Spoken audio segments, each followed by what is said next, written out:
네, 창세기 이야기의 큰 축이 되는 네 명의 인물, 여러분 이렇게 너무 잘 아시는 아브라함과 이삭과 야곱과 요셉, 그 이야기가 창세기에 이제 쭉 펼쳐지고 있는데, 본격적으로 이제 요셉의 이야기가 37장부터 시작이 됐습니다. 오늘은 39장을 읽었죠. 요셉은 성경 전 인물들을 쳐도 굉장히 잘 유명한 인물이라고 생각을 합니다. 여기 우리 유스라든지 좀 어린 우리 자녀들도 이렇게 지금 앉아 있는데, 요셉 이야기는 상식이죠. 다 아는 건데 요셉. 지난주에도 한 가정에 장례가 있었는데, 이제 장례 예식 중에 고인의 양력을 간략하게 읽는 그런 순서들이 있습니다. 고인께서 언제 어디에서 출생하셨다, 그리고 누구와 결혼해서 어떻게 자녀를 낳았다, 그리고 언제 어디에서 주님의 부르심을 받았다, 이제 이렇게 양력을 간단하게 읽는데요. 그 중에 몇 가지 더 추가하기도 하죠. 이제 목사의 경우에는 언제 임직했다, 안수 받았다, 또는 장로, 권사, 이렇게 교회 임직자로 또 섬기시는 분들은 언제 이렇게 교회에 출석했고, 이런 것들이 좀 들어갈 겁니다. 요셉을 양력을 이제 만들어 본다면, 이 말이 빠지지 않을 거예요. 대이집트의 총리였다. 이 요셉은 이방인 히브리 사람이었는데 총리가 돼서 이집트를 다스렸다. 이게 가장 중요한 양력 중에 하나일 겁니다. 이집트 기준으로는 역대 이방인들 중에서 가장 출세했던, 가장 형통했던 이제 그런 사람이라고 볼 수 있을 거예요. 그런데 이제 모든 사람은 죽는다라는 말이 여기 있는 저와 여러분에게 모든 사람에게 예외가 없이 너무 당연한 말인 것처럼, 제가 목회를 하면서 이 말도 정말 참이라는 생각을 많이 합니다. 모든 사람도 예외 없이 이 말도 정말 참이라고 생각하는 거는, 모든 사람은 다 힘들다, 모든 사람의 삶이 참 쉽지 않다, 어렵다, 고난이다, 아프다, 무겁다, 이 말도 정말 틀리지 않다, 이런 생각을 하게 됩니다. 아무 걱정 없이 모든 사람들이 꿈꾸죠. 우리가 오늘 이제 자주 여기서 나오는 표현으로 하면 형통이라는 말을 쓸 수 있을 텐데, 아무 걱정 없이 정말 모든 게 다 잘 되는 그런 상태를 꿈꾸지만, 우리 모두는 사실 마음 깊숙이 솔직하게 잘 알고 있죠. 모든 사람이 쉽지 않고 모든 사람이 참 어려운 인생을 걸어간다. 불교에서는 이제 괴로움, 이제 한자어로 고통할 때 고라는 것이 인생을 바라보는 가장 근본 관점이다라고 이야기를 하고 있고, 이렇게 인생에서 해결해야만 하는 핵심 문제가 바로 괴로움이다, 이제 이렇게 얘기를 합니다. 8가지 고통이 있다 그래요. 8가지 인간이 피할 수 없는 근본적인 고가 있다. 8가지 중에 첫 번째가 뭐냐면, 태어나는 것 자체가 괴로움의 시작이다. 공감하세요? 태어나는 것 자체가 괴로움의 시작이다. 늙는 거, 병드는 거, 그리고 이렇게 죽는 거, 그리고 이제 조금 더 어려운 말로 이제 연결되는데, 애별리고, 사랑하는 사람들과 헤어지는 괴로움, 그리고 싫어하는 사람과 만나는 괴로움, 그리고 원하는 것을 얻지 못하는 괴로움, 그리고 육체와 정신에 집착하여 생기는 근원적인 괴로움이 있다. 여러분의 삶은 어떠십니까? 라는 질문을 드리는 것조차 무의미할 정도로 우리의 삶에도 역경과 괴로움이 있는데요. 요셉은 어떤 사람이죠? 요셉? 형통하면 요셉이긴 한데 총리가 됐잖아요, 그죠? 막 모든 게 완전히 다 풀려가지고 총리가 된, 형통하면 요셉인데 또 역경하면 요셉이에요.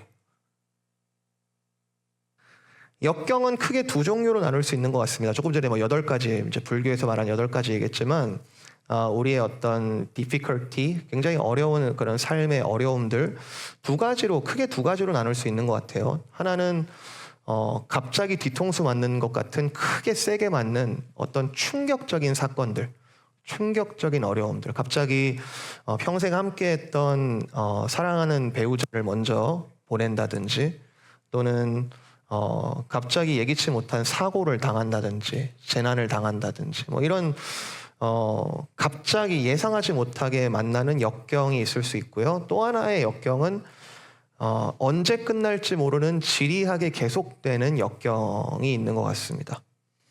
도대체 이 삶은 언제 끝나는 것인가? 도대체 이 어려움은 언제 해결될 것인가? 도대체 이 경제적인 문제, 관계적인 문제, 신분의 문제, 여러 가지 정말 매일매일 나를 죽일 것 같이 아프게는 하지 않지만 떠나보낼 수 없는 지병처럼 계속해서 이 괴롭게 하는 이 지리한 역경. 요셉은요, 이 두 가지가 완벽하게 해당이 됩니다.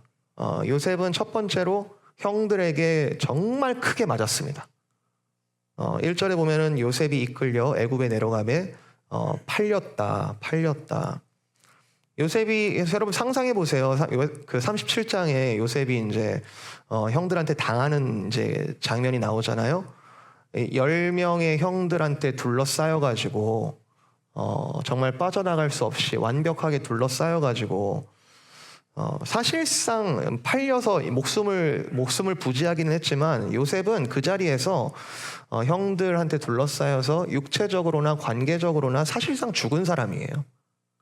사실상 죽은 사람이죠. 우리가 너무 삶이 힘들면 그런 말을 하잖아요. 차라리 죽는 게 낫지 않을까? 차라리 죽는 게 낫지 않을까? 근데 요셉은 거기서 죽지 않았고 노예로 팔렸다? 두 번째 괴로움이죠. 요셉은 그 전날까지 아버지의 사랑을 독차지하던 정말 사랑스러운 그 아들에서 종의 신분, 노예로 팔려가서 이제 끝나지 않을 것 같은 노예 생활이 시작됐다. 그런데 문제는 이제 우리가 오늘 읽었습니다만, 이 본문에서 이러한 요셉의 역경과는 어울리지 않을 것 같은 단어가 반복되고 있다는 거예요. 형통이라는 단어가 몇 번 나와요. 2절에도 나오죠. 2절, 그가 형통한 자가 됐다. 3절, 그의 범사에 형통하게 됐다. 그리고 우리가 읽지 않았지만 이 39장 제일 마지막에, 이게 문학적으로 굉장한 이렇게 완벽성을 이루는데 39장 제일 마지막 절에 보면은 또 형통이라는 단어가 나와요. 여호와께서 그를 범사에 형통하게 하셨다. 그리고 5절 같은 데도 보면은 여호와께서 복을 내리셨다. 여호와의 복이 그에게 있었다. 여러분, 이거 이상하게 느껴지셔야 돼요. 만약에 여러분이 알기에 역경, 괴로움, 힘듦 같은 것들과 형통이라는 개념이 여러분 양 끝에 여러분 위치해 놓고 있다면 이 이야기가 이상해야 돼요. 아니, 역경이 있으면서 어떻게 형통하단 말이야. 어떻게 형통하면서 역경을 같이 갈 수 있냔 말이야. 힘들든지 안 힘들든지 둘 중 하나여야 하는 거 아니에요? 제가 아까 말씀드렸지만 불교적인 개념에서는 이 두 개가 같이 갈 수 없다는 거예요. 이 역경은 반드시 해결해야 되는 문제라는 거예요. 역경과 형통은 같이 갈 수가 없는 거고, 역경을 뭔가 해결을 해야 형통으로 가는 건데, 이게 인간으로서는 너무 당연한 생각인데, 인간은 역경을 겪는 사람과 형통한 사람 둘 중 하나여야지 역경과 형통을 동시에 갖는다는 건 말이 안 된다는 거예요. 그런데 오늘 본문에는 같이 써놓고 있다는 거예요. 요셉은 역경 가운데 있었으나 그가 형통하였다. 여러분, 사실은 이게 진짜 인생이라는 것을 오늘 본문은 얘기해주고 있다고 저는 생각합니다. 역경과 형통은 같이 간다는 거. 진짜 중요한 건 그게 아니고 따로 있는데, 역경 중에 형통할 수 있고 형통한 중에 역경이 있을 수 있다. 우리가 이렇게 얘기할 수 있는 것은 그렇게 하시는 분이 계시다. 그렇게 하시는 분이 계셔서 이 일이 일어나는 건데 God is with him. God is with him. God is with us. 내가 지금 역경 중인가? 내가 지금 형통 중인가? 내가 지금 어디쯤에 위치하고 있는지 나를 측정하는 것보다 더 중요한 일이 있다면 그것은 지금 하나님께서 나와 함께하고 계시는가? 그리고 그것에 내가 의지하고 있는가? 이것이 더 중요하다는 것이 오늘 이 이야기가, 요셉의 이야기가 우리에게 보여주고 있다는 것이겠죠. 여러분, 이 요셉의 삶에서 역경과 형통이 동시에 있다. 이 이야기가 또 떠오르는 인물이 있습니다. 나이대도 굉장히 비슷한데요. 다윗이라는 사람이에요. 다윗. 굉장히 몇 년간 억울하게 사울 왕에게 쫓겨다니죠. 아마 나이를 이제 계산해 보면 한 20대 나이인 것 같습니다. 다윗이 계속 사울 왕한테 쫓겨다닙니다. 목숨이 위태로운 상황입니다. 역경이 점점 심해졌는데 사울 왕은 결국에는 다윗을 잡지 못했습니다. 결국에는. 왜 그렇죠? 하나님께서 그 역경 중에 다윗을 보호하신 거죠. 하지만 반대로 다윗 왕이 이제 왕이 됐어요. 다윗이 왕이 됐어요. 다윗 왕이 이제 모든 것이 다 형통해졌다. 자, 이제 모든 것이 난 걱정이 사라졌다. 다 평안해졌다라고 할 때 밧세바 사건이 일어나고 살인과 간음, 하루아침에 살인을 저지르고 간음하는 이런 최악의 상황이 벌어지면서 다윗은 가장 형통한 중에 스스로 하나님을 떠났습니다. 그때 형통이라는 것이 하루아침에 사라졌어요. 이 역경과 형통은 내 삶 가운데 어떠한 타이밍이나 운이나 뭔가 이렇게 잘 형성돼 가지고 결과로 이루어지는 것이 아니라 하나님이 역경 중에도 하나님이 있으면 형통이고 형통 중에도 하나님이 없으면 역형이구나. 다윗이 그걸 깨달은 거죠. 나의 삶의 주인이 그분이구나. 믿음의 눈으로 보면은 그 다윗이 범죄하고 나서 하나님 앞에 엎드리고 하나님께 회개를 구하고 그런 일들조차도 사실은 아주 넓은 시각으로 보면 그것도 형통일 거예요. 하나님께서 그를 형통하게 하신 거죠. 다시 돌아오게, 형통으로 돌아오도록 그를 징계하시고 그를 회개하는 시간들을 주신 거죠. 중요한 건 뭡니까? 한 인생에서 역경과 형통의 주권자는 궁극적으로 그 인생에게 있지 않다. 역경 중에도 형통하게 하시는 조건은 하나님의 함께 하심이다. 역경과 형통이 동시에 있었던 가장 결정적인 인물은 예수 그리스도이십니다. 요셉의 이야기는 예수님의 십자가 사역을 놀라울 정도로 많이 예표를 하고 있는데 그가 애굽으로 끌려갔다 팔렸다. 한번 여러분 찾아보실래요? 이사야 53장. 이사야 53장.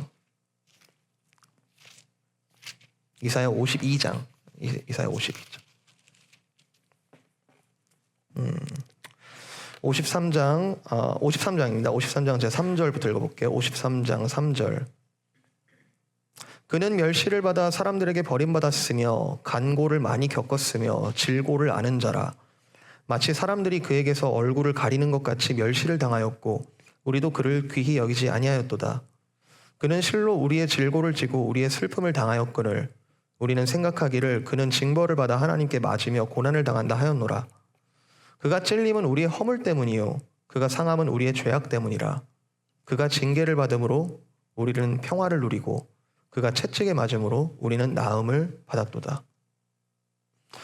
그 앞에 보면은 52장 13절 한번 보실래요? 52장 13절. 그러나 보라 내 종이 형통하리니 받들어 높이 들려서 지극히 존귀하게 되리라. 예수 그리스도는 종이 되셔서 죽기까지 멸시를 당하셨지만 그 안에 생명의 형통함이 그를 존귀하게 그를 사망으로 묶어두실 수 없으셨다. 그래서 십자가와 부활이 같이 가는 것이죠. 십자가 없이는 부활이 없고 부활이 있으려면 십자가가 반드시 있어야 되는, 형통과 역경은 같이 가는 것이다라는 것을 그리스도께서 가장 잘 보여주셨습니다. 첫사람 하와는 에덴 동산에서 형통한 중에 형통했어요. 너무너무 형통했어요. 근데 그 중에 뱀의 말을 듣고 역경으로 빠져들어갔지만, 오늘 본문의 요셉은 주인의 아내의 말을 거절하면서 사실은 더 역경이 심해질 것으로 예상이 되고 있지만, 오늘 말씀에서 이야기하고 있는 것은 하나님께서 그와 함께 하심으로 그런 와중에 그가 형통하였다.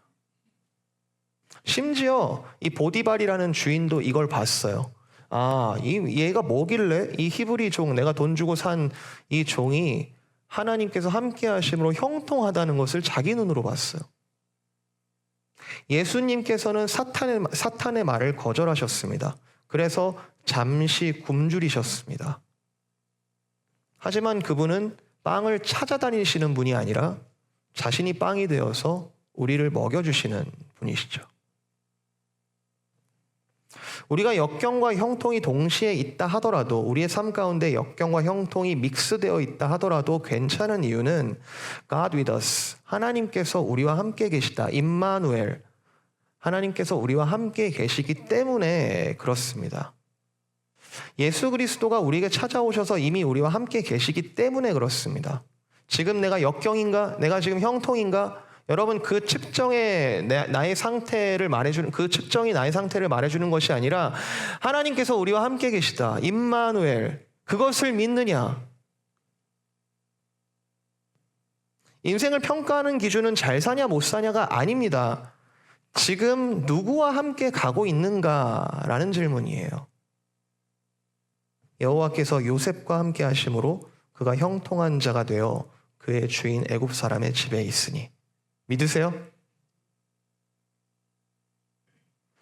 여러분, 오늘 이 말씀을 제가 두 가지로 적용을 해보고 싶은데요. 이 역경과 형통이 같이 있음에도 불구하고 하나님께서 우리와 함께 계실 때, 우리가 결코 역경이 아무리 크다 하더라도, 아무리 세다 하더라도 그것에 우리가 전복되지 않는 것은 하나님께서 우리와 함께 계시다. 이것을 우리가 어떻게 적용할 수 있을까? 제가 두 가지를 좀 말씀드리고 싶어요. 하나는 이건 좀 성경적인 비약이라고 제가 표현하고 싶은데, 그리스도인들은 역경을 어떠한 형통으로 통과하셨는지에 대해서 앞서 본이 되신 예수 그리스도 안에서 발견하기 때문에 그리스도인들은 근본적으로 역경에 대한 태도가 다를 수밖에 없습니다. 그리스도인들에게는 십자가라는 이름으로 어떠한 역경이 온다 하더라도 그리스도 안에서, 그리스도가 계시기에, 그리스도의 부활이 분명하기에 우리에게 선물로 주시는 그 형통함은 지울 수도 없고 끊어낼 수도 없는 거예요. 그리스도가 함께 하시는 한. 그렇다면 역경이라는 것은 형통을 경험하는 도구라고 얘기할 수 있을까요? 그리스도 안에서. 나아가 그리스도인들한테는 감히 이런 결론까지도 가능합니다. 그리스도 안에서 역경은 형통의 전조다. 물론 이걸 일반화하는 건 아닙니다. 그러니까 고난 받아야 됩니다. 그러니까 고난으로 가야 됩니다. 이런 말 아니에요. 역경은 가만히만 있어도 와요.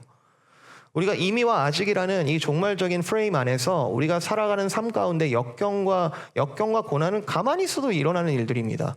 그러나 이 모든 일들이 세상의 관점과는 달리 그리스도 안에서 그리스도인들의 관점은 형통의 전조다. 왜요? 그리스도께서 우리와 함께 하시기 때문에. 이 역경 가운데 우리와 함께 하시기 때문에. 이미 이 사망의 권세를 부활하심으로 이기셨기 때문에. 그가 우리와 함께 하시기 때문에. 말씀 하나 더 찾아봅니다. 시편 119편 65절.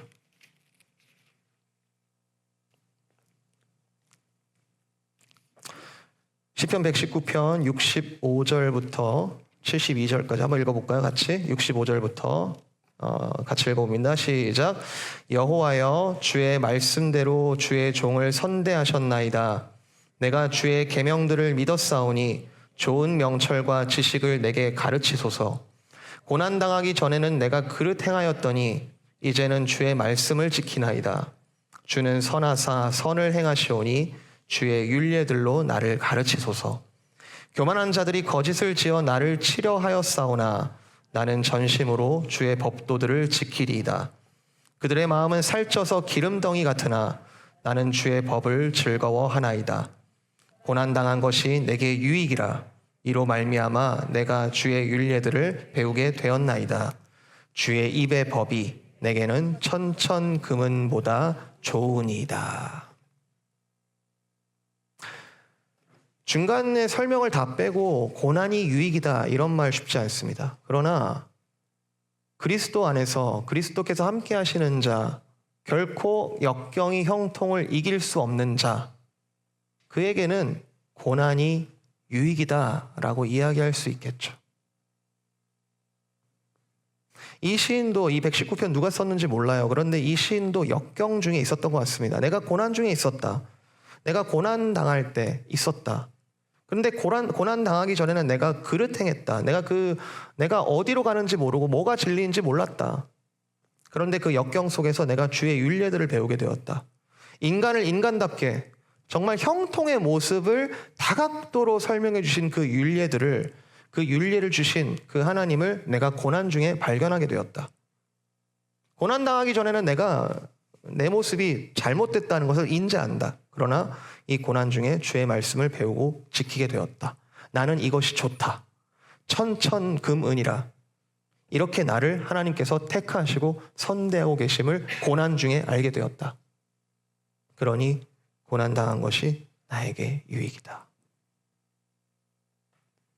쉬운 얘기 아닙니다. 그래서 제가 성경적인 비약이라고 얘기했습니다. 비약.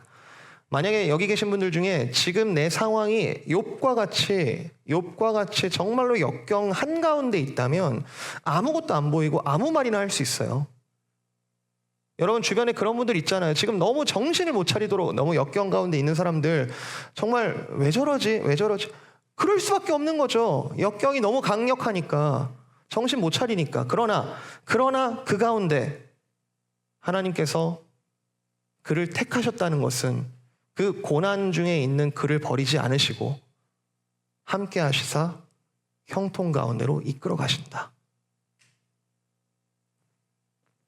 우리가 그리스도를 믿는다는 것은요, 역경을 뚫고 죽음을 이기시고 나를 찾아오신 그분이 오늘 지금 이 순간 지금 이 역경 가운데 나와 함께하고 계신다는 것을 믿는다는 부활신앙인 줄을 믿습니다. 부활신앙이죠. 그분 안에서는 어떠한 역경도 우리의 형통을 막을 수 없습니다. 내가 형통하기 때문에 아니에요. 나와 그리스도가 함께 하시기 때문에 이 형통은 막을 수 없는 것이죠. 그렇기에 이 고백이 힘들지만 나의 이 고난은 주 안에서 유익할 것이다. 요셉을 단단하게 단련시키시고 준비하신 하나님. 다윗을 단단하게 단련시키시고 준비하신 하나님. 우리 자녀들 여러 가지 어려운 일들 10대 그리고 더 어릴 때도 여러 가지 겪는 일들이 있습니다. 부모로서 마음이 아프죠. 부모로서 이런 일 겪지 않았으면 좋았겠는데 부모로서 힘들 때도 있죠. 그러나 주 안에서 그리스도께서 나를 택하신 것처럼 그리스도께서 이 자녀를 택하셨다면 주 안에서 주님께서 그 고난을 형통으로 바꾸실 거예요. 지난주에 열린 말씀 컨퍼런스 하면서 앞으로 AI 시대가 오는데 이 다음 세대가 겪을 이 역경에 대해서 그 극심한 스트레스, 우리가 앞선 세대로서 어떻게 해줘야 되나 모르겠어요. 저도 다. 그러나 하나님께서 세상 끝날까지 같이 계시는 한 우리 다음 세대에도 은혜와 형통을 주시리라 믿습니다. 그 세대는 그 세대의 은혜와 그 세대는 그 세대의 소명이 있을 거예요. 하나님께서 떠나시지 않는 한. 여러분 우리가 이것을 믿어야 되는 줄로 믿습니다. 두 번째 적용은요. 이 역경을 통한 단련, 준비하는 것은 내 안에 계시는, 그리고 나와 함께 하시는 그리스도께서 역경만으로 끝나지 않도록 형통으로 바꾸실 텐데, 이 형통이라는 의미는 나 자신에게만 한정되지는 않습니다. 만약에 여러분, 내가 열심을 다해가지고 내 안에 이제 형통이 완성됐다라고 말을 하더라도 형통을 나 혼자만 누리는 것만큼 허무한 것이 없어요. 나만 잘 먹고 잘 살겠다. 네가 고생하는 건 네가 알아서 해. 나만 잘 먹고 잘 살겠다. 누가복음 12장 제가 읽어볼게요. 또 비유로 그들에게 말하여 이르시되 한 부자가 그 밭에 소출이 풍성함에 심중에 생각하여 이르되 내가 곡식 쌓아둘 곳이 없으니 어찌할까 하고 또 이르되 내가 이렇게 하리라. 내 곳간을 헐고 더 크게 짓고 내 모든 곡식과 물건을 거기 쌓아두리라. 또 내가 내 영혼에게 이르되 영혼아 여러 해 쓸 물건을 많이 쌓아두었으니 평안히 쉬고 먹고 마시고 즐거워하자 하리라 하되 하나님이 이르시되 어리석은 자여 오늘 밤에 네 영혼을 도로 찾으리니 그러면 내 준비한 것이 누구의 것이 되겠느냐. 하나님께서 요셉을 형통하게 하시니까요 함께한 자들이 복을 누립니다. 여러분 우리가 너무 잘 알고 있는 얘기죠. 보디발이 그리고 그와 함께한 자들이 나중에 이제 감옥도 들어가는데 감옥에 들어갔을 때 죄수들이 요셉을 통하여 형통함을 입습니다. 비록 요셉은 계속 역경 중에 걸어가는 것 같아 보이지만요. 여러분 우리가 어떤 지점에 가야만 어떤 상태가 돼야만 그때 우리가 소명을 이룰 수 있다. 그때 하나님 뜻을 내가 쫓겠다. 여러분 역경과 형통이 동시에 간다니까요. 역경과 형통이 동시에 가는 거예요. 그러면 역경과 형통과 소명은 하나님께서 우리를 향하신 청지기적인 삶이라는 것은 내가 어떠한 미니멈으로 어떠한 조건이 충족돼야만 어떤 상태가 돼야만 하는 게 아니에요. 역경과 형통은 동시에 간다니까요. 유일한 조건은 하나님이 지금 나와 함께 하시냐 안 계시냐에 있는 거거든요.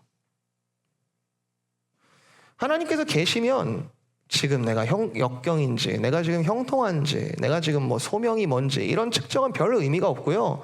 하나님이 함께 하시면 내가 오늘 하는 걸 하는 겁니다. 노예로 있다고요? 내가 지금 부모랑 생면부지 다 떨어져가지고 이제는 못 본다고요?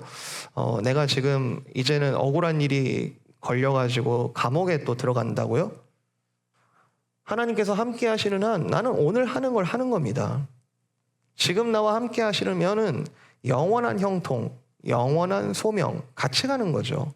그걸 가정 총무로서 할 수도 있고 감옥에서도 할 수도 있고 다윗은 심지어 도망 다니면서도 하나님께서 기대하시는 하나님의 나라를 만들어 갔습니다.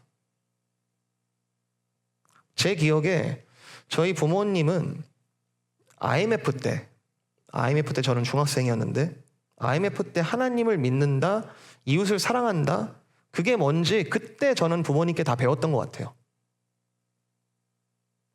집안이 망해가고 모든 것이 나누어줄 것이 없는 그때에 그때 하나님을 믿는다는 것은 무엇이지? 그때 이웃을 사랑한다는 것은 무엇인지?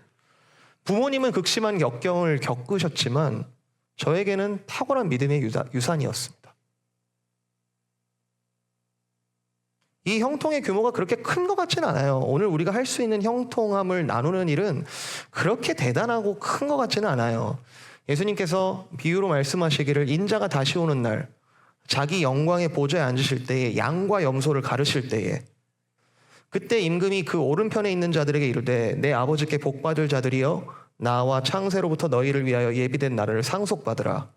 내가 줄일 때에 너희가 먹을 것을 주었고 목마를 때에 마시게 하였고 나그네 되었을 때 영접하였고 헐벗었을 때에 옷을 입혔고 병들었을 때에 돌보았고 옥에 갇혔을 때에 와서 보았느니라. 이에 의인들이 대답하여 이르되 주여 우리가 어느 때에 주께서 줄이신 것을 보고 음식을 대접하였으며 목마르신 것을 보고 마시게 하였나이까. 기억이 안 나요. 그렇게 대단한 일인 것 같지 않은데 갑자기 이런 칭찬을 하시니까 기억이 안 나요. 임금이 대답하여 이르시되 내가 진실로 너에게 이르노니 너희가 여기 내 형제 중에 지극히 작은 자 하나에게 한 것이 지극히 작은 자 하나에게 지극히 작게 한 그것이 곧 내게 한 것이니라. 그냥 하는 거예요. 그냥 하는 겁니다. 오늘 나에게 이 일이 어떤 의미가 있는지, 의미가 있게도 하시겠죠. 의미가 있는 일도 있을 거예요. 당연히 이 일이 앞으로 하나님께서 어떻게 쓰실지 보이는 일들도 있을 거예요. 그런데 보이지 않더라도, 지금 역경으로 완전히 안개 속에 gat혀 있더라도 하나님이 나와 함께 계신다면 그냥 하는 거예요. 하면서 알게 되는 거죠. 하나님이 나를 떠나시지 않았구나.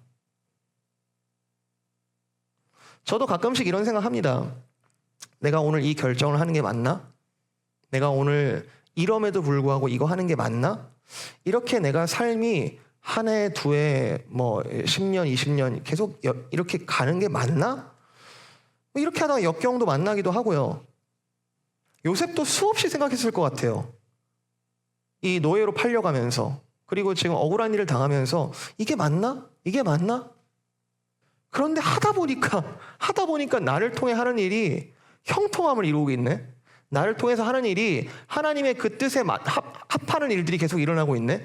나를 통해서 하는 일들이 나는 나한테 있는 거 얼마 없는 거 그냥 긁어가지고 한 스푼 이렇게 한 것뿐이었는데 이게 또 이 사람들을 살리고 있네. 이게 맞나? 이게 맞나? 이게 맞네? 이게 맞네? 근데 이 힘이 나에게 있는 게 아니네. 나의 역경으로부터 나는 아무것도 할 수 없는데 나와 함께 하신 하나님이 오늘 나를 푸시하시고 사랑으로 강권하시고 나를 또 사용하시네. 여기서 하나님께 내 삶을 드린다는 것, 어떤 상황 속에서 내 삶을 드린다는 것은요, 재물만 나누는 것을 의미하지 않습니다. 거룩을 지키는 것, 하나님의 뜻을 쫓아 해야 할 걸 하고 하지 말아야 할 걸 하지 않는 것도 다 포함됩니다. 순종이죠. 내가 어찌 이 큰 악을 행하여 하나님께 죄를 지으리까? 이 말을 하면 어떤 일이 벌어질지 몰라요? 이 요셉이? 지금 내가 이 말을 하고 나면 어떤 일이 벌어질지 예상이 안 됩니까? 그러나 내가 지금 코람데오 하나님 앞에 서 있기 때문에, 이 형통의 주인 되시는 하나님 앞에 서 있기 때문에 내가 어찌 이 큰 악을 저지르겠습니까?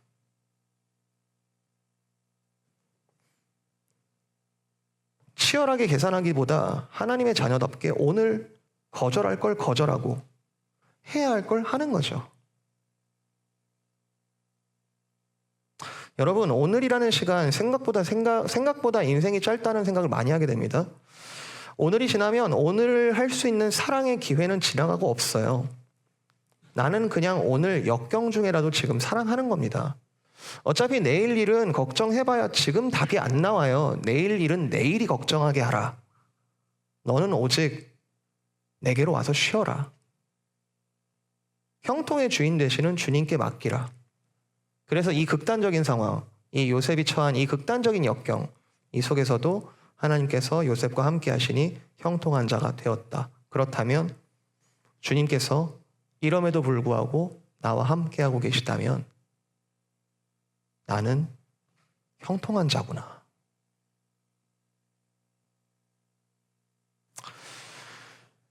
사랑하는 성도 여러분, 오늘 이 말씀 가운데 여기 여러분들이 보이게 또는 보이지 않게 고개를 끄덕이셨겠지만 역경과 형통을 동시에 살아내는 일, 그리고 역경을 유익으로 믿고 살아가는 일, 그리고 역경 중에도 부르신 자리에서 주의 뜻을 쫓아 사는 일은 이건 세상이 쉽게 이해를 하지 못하는 일입니다. 세상이 쉽게 이해를 못해요. 왜냐하면 하나님께서 함께 하시면 가능한 일이고 하나님께서 함께 하시지 않으면 가능하지 않는 일이기 때문에 세상의 이치로는 절대 이해할 수 없는 일입니다. 그런데 실상 우리의 삶은 이 두 가지 선택지 중에 있어요. 하나님과 함께 걸어갈 것인가, 아니면 하나님과 함께 걸어가지 않을 것인가. 근데 사실은 이 두 가지 선택지, 우리가 어떻게 선택해야 되지, 그 생각을 하기 이전에 하나님께서는 우리를 형통한 자로 선택을 하셨습니다. 그리스도 안에서 역경 중에 형통한 자로 우리를 부르셨단 말이죠. 여러분, 오늘 이 말씀 가운데 많은 은혜가 있었으면 좋겠어요. 정말 모든 성도님들을 축복합니다. 정말 이런 오늘 말씀을 준비하면서 이 말씀을 드려도 될까 많이 고민했어요. 역경 중에서 형통을 이야기한다는 것은 인간적으로 너무 어려운 일이기 때문에 그래요. 그렇지만 오늘 이 요셉을 하나님께서 그 가운데 함께 하셨다면 그리스도를 믿는 누구에게나 오늘도 주님께서 함께 하시는 줄을 믿습니다. 특별히 지금 극심한 어려움 중에 있는 성도들이 있다면 오늘 이 말씀이 다시 한번 소망과 믿음으로 살게 하는 귀한 말씀이 되실 수 있기를 축복을 드립니다.